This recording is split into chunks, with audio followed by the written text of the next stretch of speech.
Good evening. This is CTV News for Tuesday, April the 14th. I'm Sonia Shrivastava. And I'm Patricia VILLONE. Glad to have you with us tonight. Well, Maryland's General Assembly session ends in a standoff with Governor Larry Hogan last night. Both chambers approved a spending plan that includes less money than Hogan wanted for the state pension fund and not enough to help trim the state's structural budget deficit. They failed to solve the problems that we solved in our budget, that we have a $200 million shortfall for next year, so we're going to be right back in the same kind of situation again next year. And the fact that our structural deficit is now completely out of hand in the long term, so we've got a lot of work to do. Just prior to a bill signing ceremony this morning, Hogan vowed not to spend money lawmakers allocated for schools and other priorities after the legislature refused to fund some of his budget requests. Imagine how anyone could be opposed to letting people make voluntary donations to the public and private schools and get a tax break. I think most people in Maryland agree with that, as has every Democrat and Republican governor, as has most people in the legislature. And I can't imagine why that didn't come up for a vote. But the fact that our state police is undermanned and underfunded, stretched too thin, and the fact that they wouldn't go along with adding 100 troopers, I was surprised at that. For the first time in 25 years, a presiding officer refused to read across the desk the supplemental budget submitted by the governor, where the Constitution says the presiding officer shall promptly submit, and it didn't happen, and that was pretty disappointing.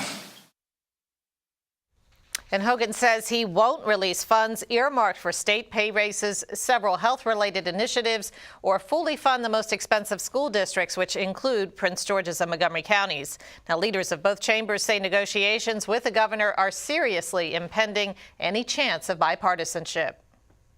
Well, no doubt it was a contentious session, but there were many things lawmakers did agree upon. Hundreds of bills passed the General Assembly, including one that will allow roughly 40,000 former felons in Maryland who are on probation and parole the right to vote.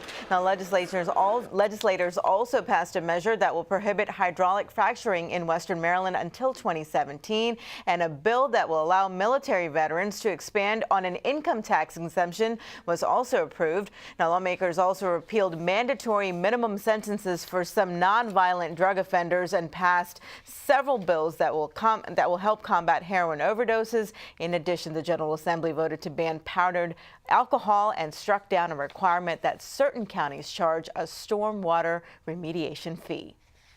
Law enforcement agencies must now conduct an inventory of sexual assault kits and evidence before January 1st, 2016. Governor Hogan signed the bill into law today in order to conduct a statewide accounting of rape kits collected by state and local police departments. Stacked up in some police offices, in some other places, depending on where the county or the state keeps them, and nothing's been done. In Texas, where they actually tested some of them, got DNA samples, they were able to close a lot of cases because rapists tend to be serial rapists. It's usually not a one-time thing. And with the collecting and then finally testing of the kits, they are able to tie in rapes with a perpetrator, and they are able to then prosecute. Law enforcement agencies must report on untested sexual assault collection kits by March 1st, 2016. Meantime, a bill that would have closed a loophole that gives rapists child custody rights dies in the House Judiciary Committee for the 7th straight year. The bill had garnered national attention and was supported by the Catholic Church and many right-to-life groups, but not by the Maryland Bar Association. Lawmakers say they plan to pursue the legislation in the next session. Well, educators are calling on Governor Hogan to release millions of dollars in funding. Advocates have been pushing pro-public school policies during the 90-day legislative session. Now, Maryland State Education Administration President Betty Weller says there is no justification for blocking the money, which is already accounted in the newly approved state budget. We believe the governor is holding money hostage because he didn't get all of the legislative agenda he wanted. We're hoping that he will go ahead and release the money. The legislature overwhelmingly passed the budget.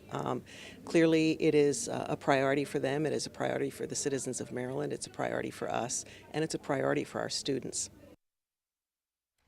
Governor Hogan's education agenda, including expanding charter schools and allocating more than $6 billion for public schools. Now, while a record amount, the money is still $144 million less than school districts expected to receive based on state funding formulas.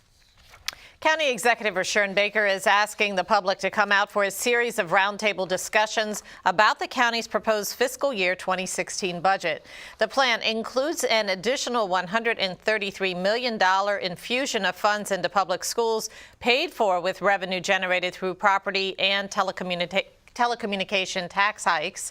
Baker says the tax increases are necessary since education funding from Annapolis is uncertain.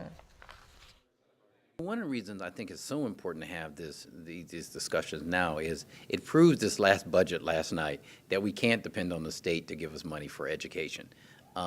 Because the $20 million that we need, that we were counting on, because we live in one of the most expensive areas, is now trapped in limbo after the budget. So it means the state is not going to give us the resources we need to improve our school system.